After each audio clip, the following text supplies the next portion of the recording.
And welcome in to Pressbox Live. I'm Stan the Fan Charles from Pressbox and PressBoxOnline.com. With me is Gary Stein, and we've got an old friend, and we're going to talk some football with Aaron Wilson, who's now with Sports Talk 790, the home of the Astros and Rangers in Houston, Texas. But first, I've got to do a little business here and tell you that Pressbox Live, as it is each and every Monday and Wednesday, is brought to you by our friends at C3 American Exteriors. Go to their website at c3america.com to get a brand new roof for just the cost of your insurance deductible. And as I say every Monday and Wednesday, if you own a home, there is no greater expense than fixing or repairing your roof when the time comes.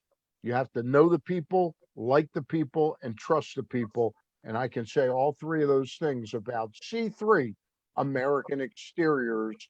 They won't steer you wrong. Go to their website, c3america.com. And joining us now is Aaron Wilson, longtime writer at the Carroll County Times, Baltimore Sun, Houston Chronicle, now with Sports Talk 790 in Houston, Texas. Are the folks in Houston gearing up for a big season, Aaron? Well, Stan, the fans are kind of iffy on this team at best. They have not been renewing their season tickets in many cases.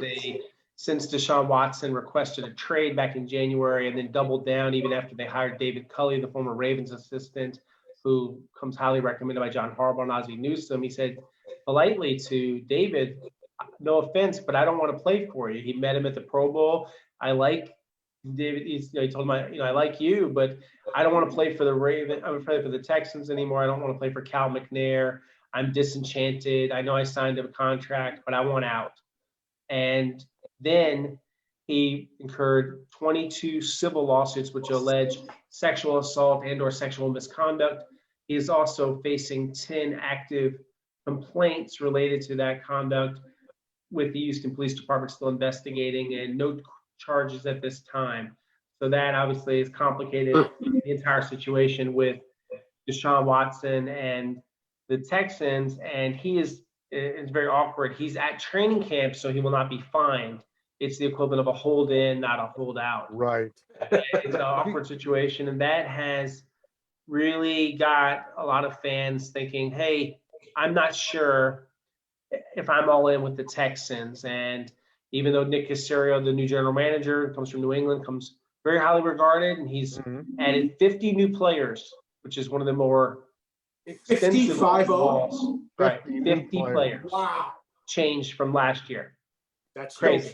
So let me ask you one question about Deshaun Watson. With all that's going on around him, does he understand that he is probably radioactive for any other team to want to acquire him at this point in time? Well, Stan, the reality is, and I've had NFL teams call me, general managers, I can't say which one, just I can't betray that person's confidence and confidentiality, but teams are interested. They are. One general manager has made 30 telephone calls, he told me, about this matter. Another team sent their security director to Houston to talk to the attorneys involved. I know of another general manager that regularly calls Rusty Hardin, Deshaun's lawyer, who also repped Adrian Peterson in Harris County here in Houston in his child abuse case, and also represented successfully Roger Clemens. So he has a legal heavyweight on his side. And I would say, as far as Deshaun, yes, he understands the seriousness of it, the severity. I've messaged a bit with Deshaun, and I talk to regularly with people that are around Deshaun every day. And he's trying to stay as positive as possible. He's been accused of some very serious allegations, and he's denied wrongdoing. And this is America. He will get his day in court, perhaps at one point. He's scheduled for a February 2022 deposition, and we are nowhere close to a settlement. They are not in active negotiations between Tony Busby, the attorney for the plaintiffs, and Rusty Hardin, Deshaun's attorney. So yeah, we are at an impasse. Everyone, meaning we, just that's monitoring and interested in the story and interested in the case. And we don't know what the Houston Police Department's going to do. Are they going to move forward and recommend charges? Will there be a grand jury? That's something I've heard is possible. but right now he's just at training camp and he's not even practicing. He just injured his calf, injured his ankle. It is a minor injury, but it is not a phantom injury, I'm told by the team and other people that have knowledge of the injury. But it's nothing serious and it'll improve with treatment. And it doesn't really matter because he wasn't even doing the full team drills. He was just doing the individual drills. He was on the scout team standing as a safety wearing number 23 jersey. It was very bizarre. Wow, what a story. Yeah, and the fans and the media, a lot of people are, well, why would you even let him be out there? What's the point? And the Texans, approach to this is, well, why let him be inside just sitting around in the training room and dictate, set this precedent of a player getting to do what they want. So they feel adamantly that it just doesn't make sense for them. It's bad business to let him just be excused from camp. But they're facing a very real possibility if he's not on commissioner's exempt, and they only do that if he's charged with a crime generally. That's like they will do if Jeff Gladney, the former Vikings corner, if he's signed by someone. So they may have to carry him on the roster and have a third quarterback that does not play. Very unenviable situation roster-wise for the Texans. So let me just jump in real quick because Gary and I usually do 2 questions apiece, but I just want to ask you your impressions of the new coach down there, because this is not some 38-year-old young wonderkin. This is a guy David's in his 60s, right? He'll turn 66 before the season, and it's his first head coaching job. First head coaching position, Stan. And I don't know how well you guys got to know him because of COVID with the Ravens. He coached the receivers. So he was coaching Hollywood Brown. He was coaching Chris Moore, who's now with the Texans. And he was the passing game coordinator for a team that, with Lamar, they run a lot. And he was also assistant head coach. That part impresses me the most. He was assistant head coach. And I've done a lot of work on Cully, talking to people that I respect a lot, including John Harbaugh and Ozzie Newsome. Mm-hmm. You guys know Ozzie doesn't do a lot of interviews. When he got the job, I texted Ozzie and said, could I interview you about Cully? And he says, I'd be happy to talk to you about David Cully. And we were on the phone for 20 minutes. That's a very long interview. That's a long time. He didn't invest that much time. He told me a story. Besides the fact that David was his recruiting host when he visited Vanderbilt. David was the first Black quarterback in the history of Vanderbilt University. Ozzie was coming out of Muscle Shoals and being recruited by Vanderbilt and Bear Bryant at Alabama. He chose the Bear. Good choice. But he got to know Cully.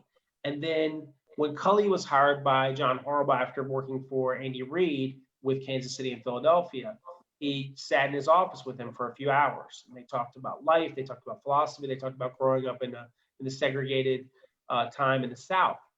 And he went to John's office and he told him, I think that guy could be a head coach one day. He has leadership qualities. He has charisma. He has swag. And then John told me, he said, this guy's a demanding coach. The players really, they know that he cares about them, but he coaches them hard. He's tough when he has to be. And then I talked to Gary Kubiak. Gary took time out of a vacation to call me about David Cully. And he said, Aaron, I was getting into coaching. I retired from the Broncos. I was the backup to John Elway. I become the running backs coach at Texas A&M. I don't know what I'm doing. David Cully taught me how to recruit. David taught me everything about how to be a coach and how to do my practice schedule, how to do my drills. And so Gary, who went on, obviously, to win a Super Bowl and had a lot of success as a coach in his post-playing life, credited David Cully. Then I call R.C. Slocum. R.C. is the old Aggies coach. He's an older gentleman, and that was the head coach at the time, working, where David worked under him. And he said, David Cully is the vitamins of our building. Keeps it healthy, keeps it positive. I said, wow. So it's been glowing. And then when I talked to players privately, they said, Cully is a good dude. Cully has our back. We respect Cully. We trust Cully.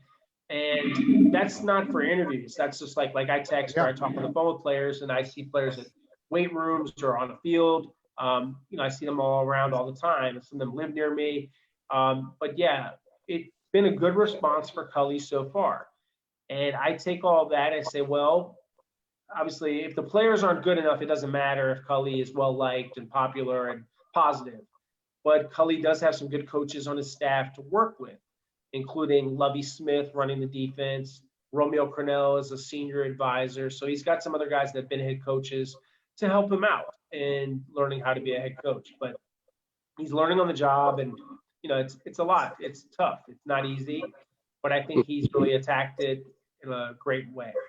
All right. Thank you for that. Go ahead, Gary. Hey, Aaron, take us around the NFL a little bit if you want to, stay with the quarterback situation for a minute. But in the AFC East, basically for all this century, since 2000, it's been the New England Patriots. It's been the New England Patriots, the lobster boat captain, and Tom Brady.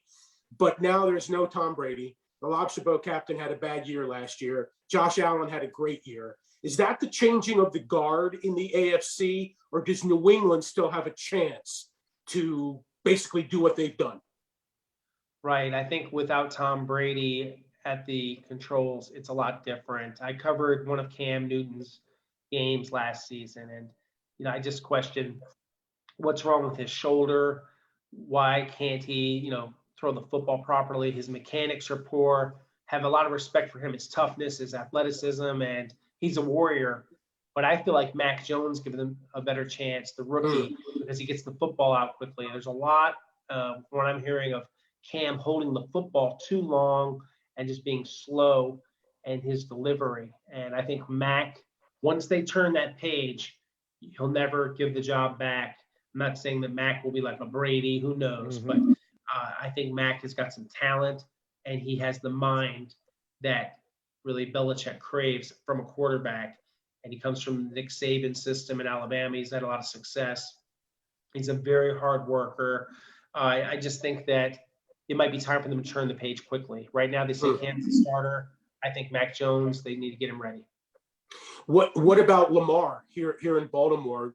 How do you think it will end in terms of the contract negotiations and his future after this season?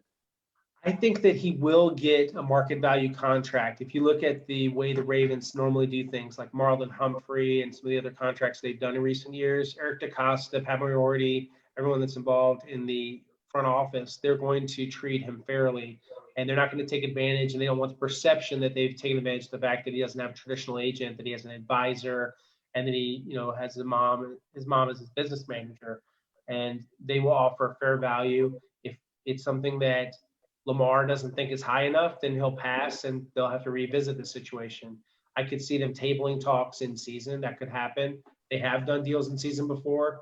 I think doing that with your quarterback is difficult, and you just want to do nothing that creates any stress. It might be a good situation if they can't get something done this month, perhaps to table it. We'll see. I'm not reporting that they will, but I think that would be a good idea. And they have time on their side. This is a young quarterback. Huge money awaits him, and I think he'll beat Deshaun Watson's deal, but he won't get close to Patrick Mahomes' money. And I think that's fair. Mahomes is a generational talent. The throw that he makes, the arm strength, and he has a Super Bowl ring.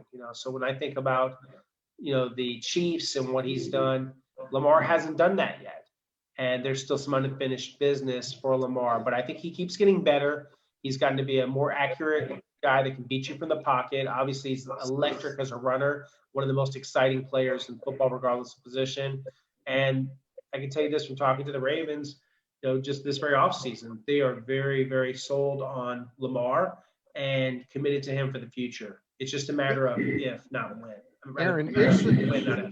Aaron, is the mom the actual representative, or do they have legal representative, an My agent understanding or a is lawyer? that they have an advisor that chooses to be a silent party in this, but they have an advisor, and they also, any contract that he does by collective bargaining agreement rules has to be reviewed by the NFL Players Association. So Mark Levin from the NFLPA research department would have to see any deal that's larger than $2 million. He has to look at it before it will be approved. If the deal is not right, then it will be reviewed, and I don't think anyone would sign off on it. But I can tell you this, the last thing the Ravens would want to do is insult or alienate Lamar. Yeah, no, they don't. I know, yeah, okay. So, Aaron, real quick, I mean, he's had COVID twice. can the team compel him to get a shot? I mean, what's happening here? Right. Under the rules, they can only encourage him and educate him. They cannot make him. The only thing is that but he has to comply with very strict rules, including wearing a mask before and after practice. He doesn't have to wear a mask when he's playing football, but he can't use the sauna. He can't use the steam room. There's a lot of things he can't do. He can't have family visit him. It would behoove him, just in terms of his ease around the facility, to go ahead and get it. He tested positive, correct? That was why he was placed on the COVID list. They announced that, right? Yeah. And you worry first about the health problems, and then you have to think about you're around unvaccinated people. You saw probably some of his interactions where he's playing a little bit of pickup football, throwing the ball, he's hanging around, he's close to people, he's breathing the air. I'm not it's become so politicized whether you're vaccinated. For the record, I am vaccinated. I got vaccinated, my wife and I, back in April. And I think that's the right thing for me. But I definitely believe in his freedom and, of choice too. And just as a citizen of the United States, if that's what he wants to do, but it does have ramifications. And if I'm the Ravens, I do everything possible to encourage him. One thing I would say though, because he's had COVID now, if he would just get one shot, then he would be considered under the NFL rules as fully vaccinated. So it would be in his interest to get a shot, and then his whole life will get easier. I don't know who can tell him that, if it's John, if it's a teammate, but it would be great for him, I believe. And I think some of white guys don't want to get vaccinated simply because they don't like being told what to do. Yeah. I understand that too. But there's lots of things in life we don't like to do, right, guys? Like, who likes to pay taxes? Who likes to drive the speed limit? Sometimes I might be in a rush. I might want to get to work a little faster if I'm running late, whatever, you might do.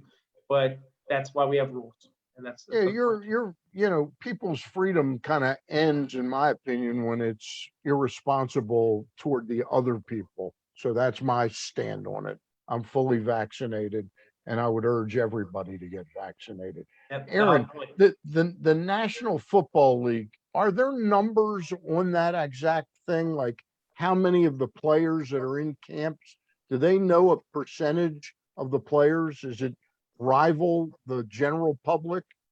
It's higher than the general population. It's actually very good. 90% of players in the National Football League have at least begun the vaccination process with one shot. Okay. And the lowest participation, I believe, is the Washington football team, which is unfortunate considering Ron Rivera's potential, immune system hazards as a cancer patient. So yeah, that's sad. And they've had a lot of guys on the COVID list. You've also seen COVID outbreaks from unvaccinated, like Kellen Mond, the rookie quarterback, former Aggies quarterback, Texas A&M. From the Vikings, he tests positive, and that caused high-risk, close contact COVID-19 placement lists for Kirk Cousins and other quarterbacks. So the problem is, what if that happens before a game? Because the rules are, if an unvaccinated player causes that, you have a forfeit situation if you can't play the game. And I don't think there'll be forfeits, but I think that something could happen like what happened with Denver, where they had to put a wide receiver out there and he had a 0 passer rating. Right. Of course, that's possible. Yeah. And we have the Delta variant coming, here, and I think that's spreading. And so we're not out of the woods yet with the coronavirus pandemic. Do you think that teams and the players and the staffs, because we saw what happened with assistant coach Rick Dennison last week, was let go by the Vikings. Do you think it's the threat by the league of calling forfeits in the case of games that can't be made up? Do you think that's having an effect on the number of people that will ultimately get at least the one shot? It doesn't scare the players, the possibility of a forfeit. Obviously, they don't like the idea of losing a game check, but they don't believe that it's real. Just like I don't believe it's real. We could say, they got the headline they wanted, the NFL. But do any of us on this Zoom and on the pleasure of talking tonight, and Does anyone believe that that's going to happen? That they wouldn't, with the roster rules the way they are, that they wouldn't be able to have somebody out there enough to play the game? It might not be a good game, Yeah.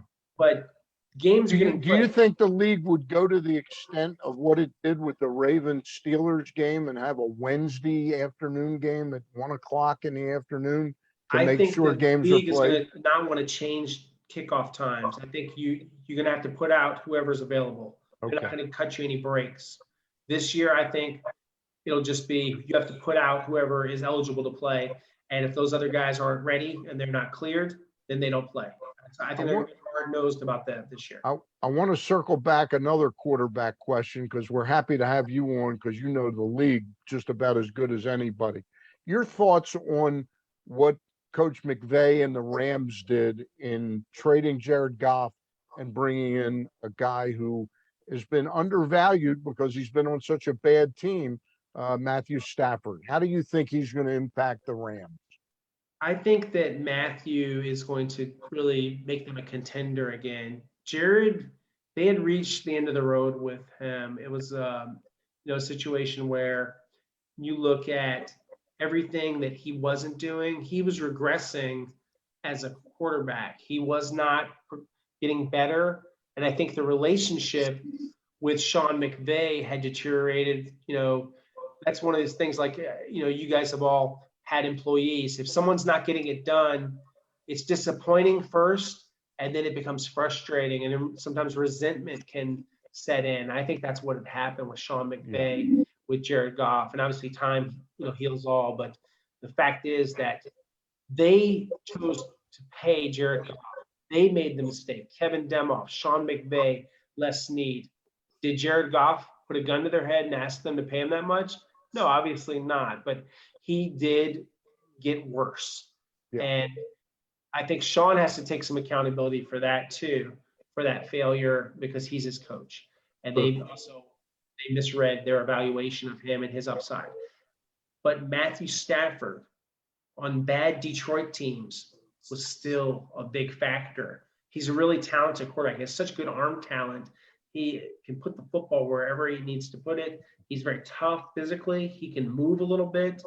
He's one of the more gifted quarterbacks in this game. He just hasn't played on very good teams. But yeah, I'm a Matthew Stafford believer. Yeah. So Aaron, so let's talk about teams in general. If I ask you, who are the favorites, in terms of the Super Bowl, in terms of representing their league, is Aaron still there? I think he popped off. Yeah. We never had that happen before. I thought it was just on my computer screen. No, I think he popped off. Okay. Let's see if he can come back on. Anyway, my question's going to be, and I can ask it to him too, is, everybody's going to say Kansas City, obviously, and, the Ravens are up there, and in the NFC, it'll be Tampa Bay with Tom Brady. But who are some of the surprise teams? Who are some of the teams that, maybe on the cusp that we should be watching? One of the interesting teams for me, Gary, and I'm anxious if Aaron gets back on with us, is to see this Los Angeles Chargers team, the other team in Los Angeles. Justin Herbert had just an unbelievable rookie season. Yeah, they've now changed coaches. Anthony Lynn is out, and I forget the name of the guy they brought in. It was an assistant. Do you remember who's coaching? But off the top of my head, I don't. Yeah. But I think they're going to be quite an interesting team to follow this year. Yeah, I think they're interesting. I don't know that they have Super Bowl necessarily, but I think the Cardinals are interesting.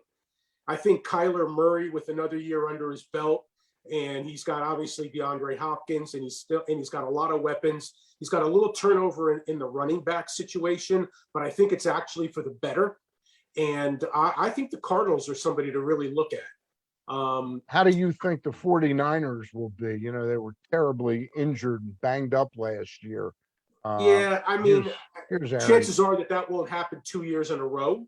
But I think they're actually on the way down. And in fact, I think the Cardinals may be at the behest, or not the behest, but at the expense of the 49ers could get past them. Aaron, what I was saying before you dropped off and then back on again, let's just look at teams in general and how you think they're going to do.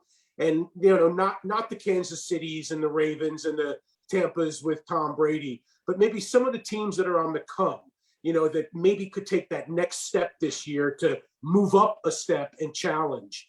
I like Arizona, actually. I think they have a good squad. I also like Washington to a certain degree, not offensively necessarily, but I think their defense is pretty good. Is gonna be great. Just wondering what you think that next step is for some teams. I think the Miami Dolphins have a chance to be competitive. As much as I like the Buffalo Bills, I don't think that anyone questions that they're a playoff team and that they're loaded with a lot of talent, particularly on the defensive side of the football and at the quarterback position. But when I think about Miami, I think that Brian Flores provides leadership. They have a good overall system. They have some talent. They don't have a great roster, but they have some good players. And if they can reach a contractual accommodation with Xavier Howard, who, like Deshaun Watson, I call them hold-ins, where they're there, but they don't want to be there, and he's asked for a trade, that thing could get worked out. And if it does, then they've got a corner that intercepted 10 passes last season. I think Tua will play better this year.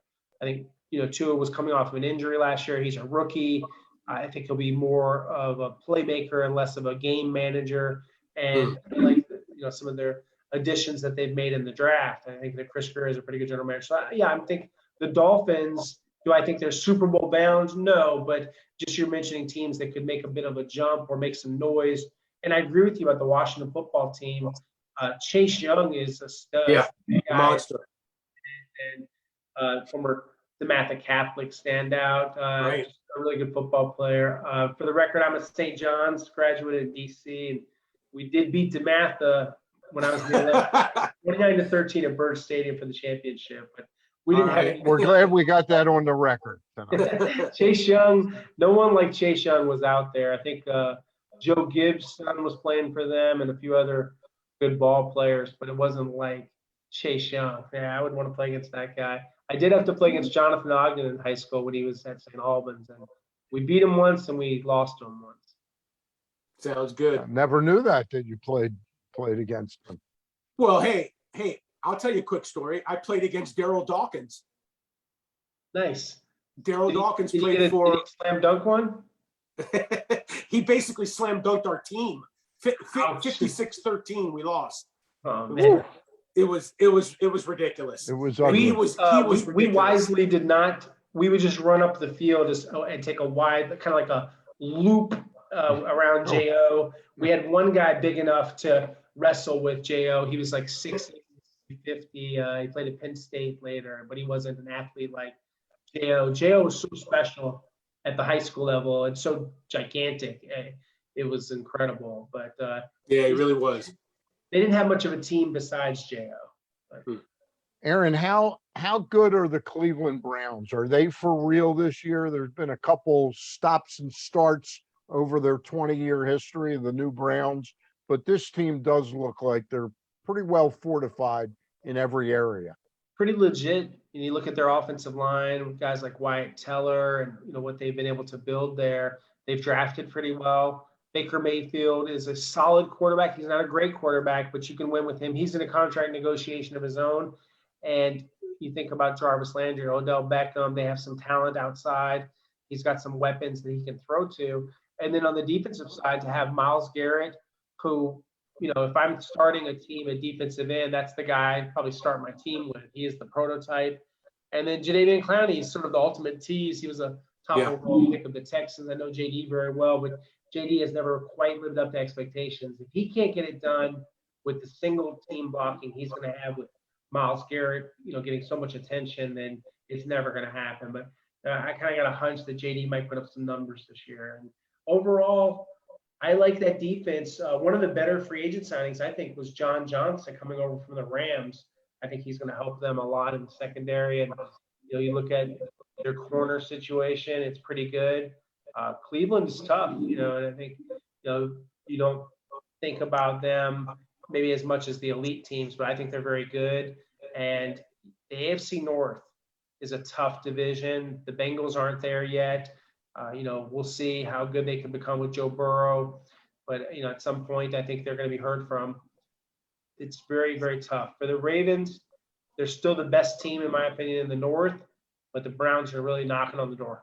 Let me ask you one question about the Ravens real quick. I read Jeff Zrebiec's piece in The Athletic about how patient Eric DeCosta played the end game with Justin Houston. Is he a good fit at giving the Ravens another, defensive pressure threat? Yeah, he's a savvy pass rusher that has kind of a knack stand for slipping past blocks, and he can beat you with speed to power. He can also beat you around the edge. He has a good toolbox of pass rushing moves, and he kind of fits that mold of right player, right price. Like Ozzie used to always say, he's only $4 million, but Justin still has something left in the tank. I covered 2 of Justin's games last year when he was playing for the Colts, and he had a lot of offers. And yeah, he's an older player, but he takes good care of his body, and he's a real pro. And that's what they've tried to build there, is have the Calais Campbells, the Justin Houstons, as maybe people used to say back in the day, a classy pro, a guy that you can count on. And Justin will give them that. And at one point, he was so talented. Remember, he had a $100 million contract with Kansas City. Yeah. That's how gifted the guy was in his younger days. I mean, yeah, obviously his best football is behind him. Yeah. And still I believe, give the Ravens, 5-6 sacks. And be a good mentor to a couple of these young players. Yeah, I mean, they've got some good players like Tyus Bowser, who's good in pass coverage, University of Houston guy. They've got Patrick Queen at linebacker, I think has a great future. And they've got a talented secondary. I think that, there's a lot of upside with the Ravens. They still have some moving parts there with the offensive line, some new pieces, and they've got a running back, J.K. Dobbins, and another one in Gus Edwards.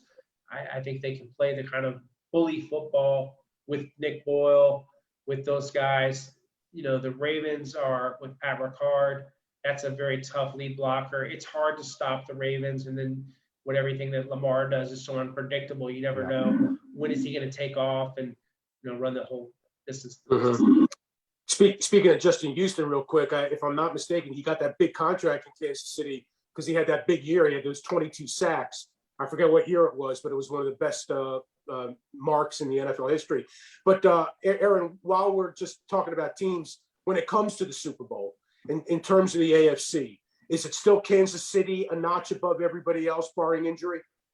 Right, because of the quarterback they have and the system. And I think they've made some good offensive line moves like Joe Thuney, adding him in free agency, trading for Orlando Brown Jr. I wonder if Eric's kind of sent them a bit of a Trojan horse, because it's going to be hard to give him the contract that Joe Panos, his agent's going to want, that they couldn't get from the Ravens. But I think, he's a good football player, and Zeus's son is someone that really does upgrade their offensive line. When I think about Kansas City, I still put them a cut above the rest of the pack, and no one has shown me yet in the AFC.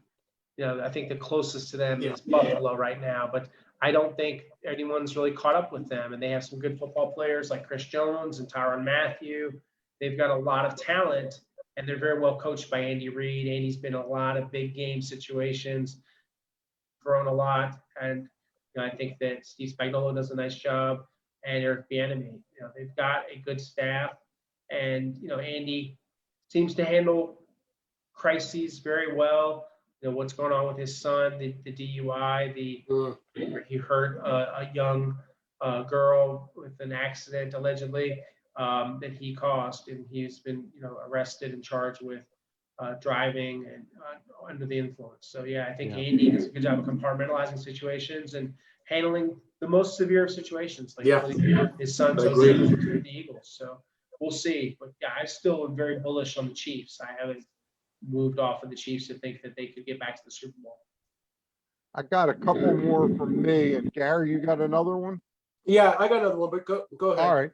Let me ask you, after all that was said and done for the last 4 months, from the NFL draft till now, were you at all surprised that Aaron Rodgers sort of ended up showing up in camp? And yes, he's reworked his contract for after this year, but he really was talking much tougher than he proved that he was going to be.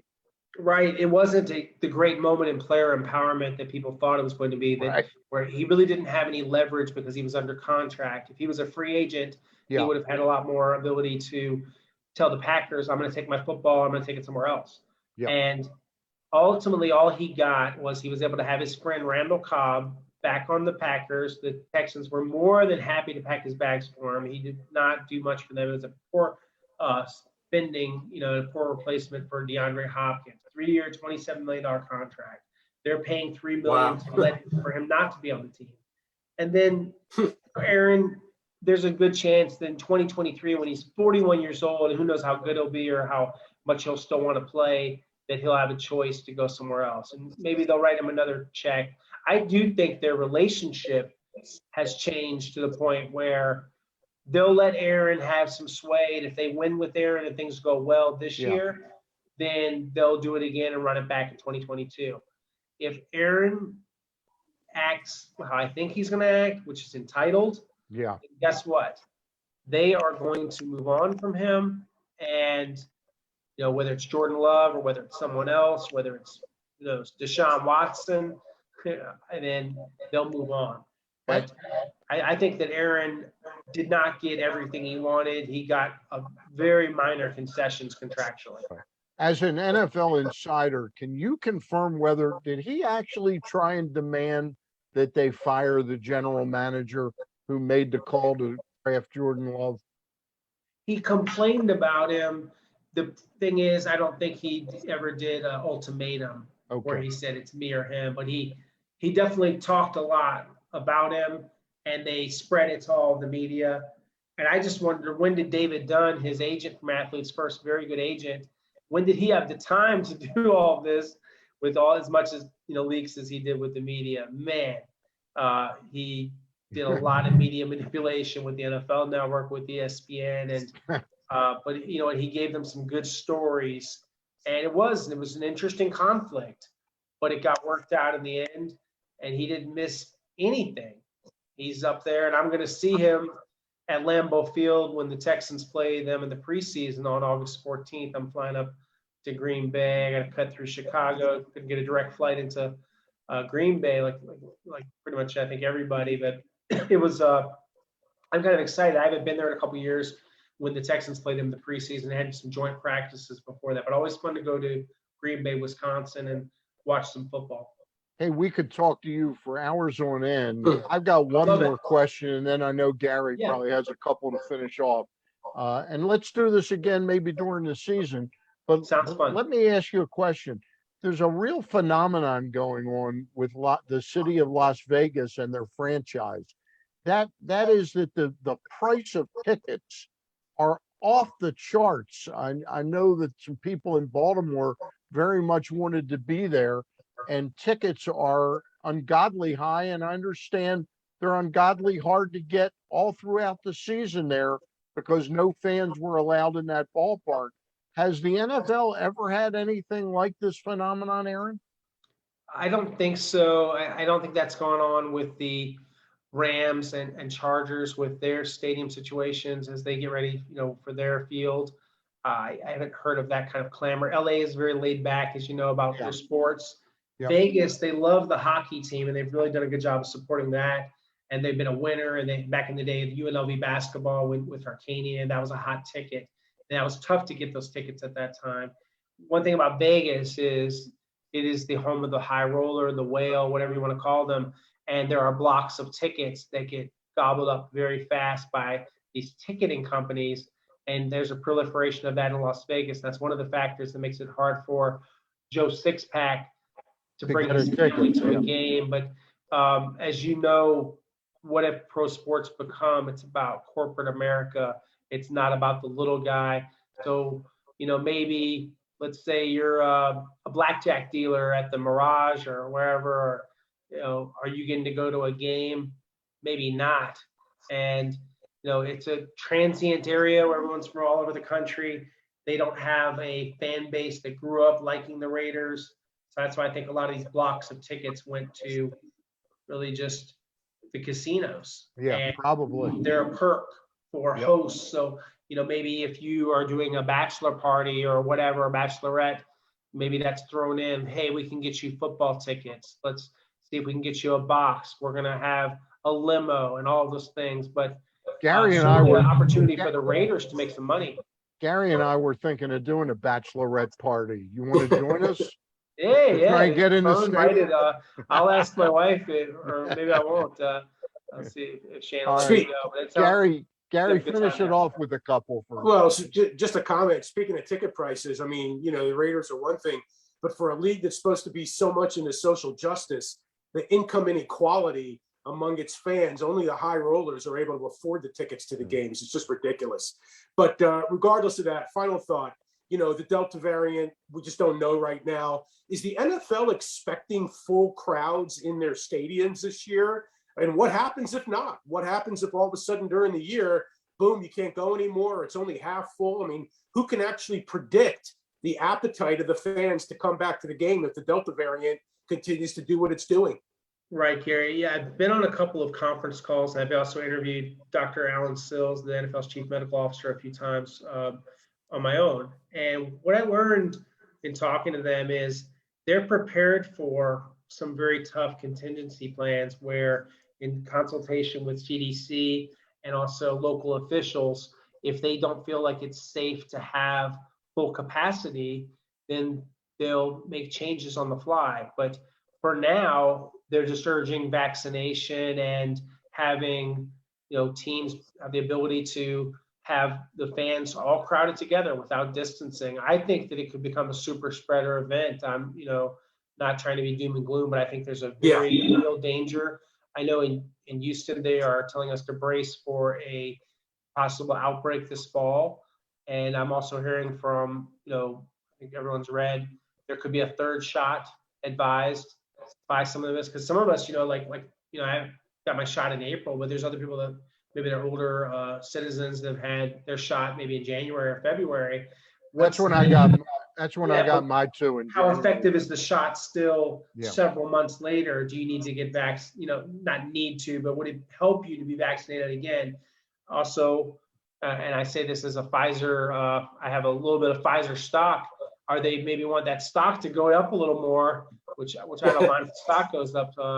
I think I bought at 37 and now it's at about 44. So, and maybe I'll make a little money on the stock. But my point being, we might very much need to think about, for the NFL, not just, vaccination, but a third vaccination. Yeah. And I think that could possibly be a game changer in the fall, but they got to get organized. They got to get that going, potentially, if that's what the medical science says. And perhaps it, might be who everybody's getting a shot. He is Aaron Wilson, now with Sports Talk 790, the home of the Houston Astros and the Houston Rockets. Aaron, we really appreciate your taking some time with us. Thanks, really guys. appreciate it. All right. Thanks for having me. Good to talk to you guys. Hey, before we leave, I'm just going to mention that PressBox Live has been brought to you by C3 American Exteriors. Go to their website at c3america.com to get a brand new roof for just the cost of your insurance deductible.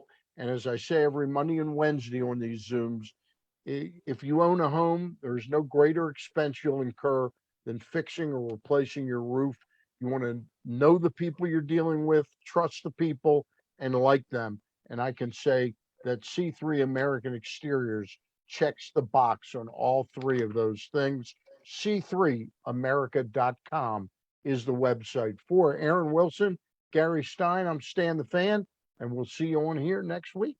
I'll be back Monday night with Ross Grimsley. Bye. See you.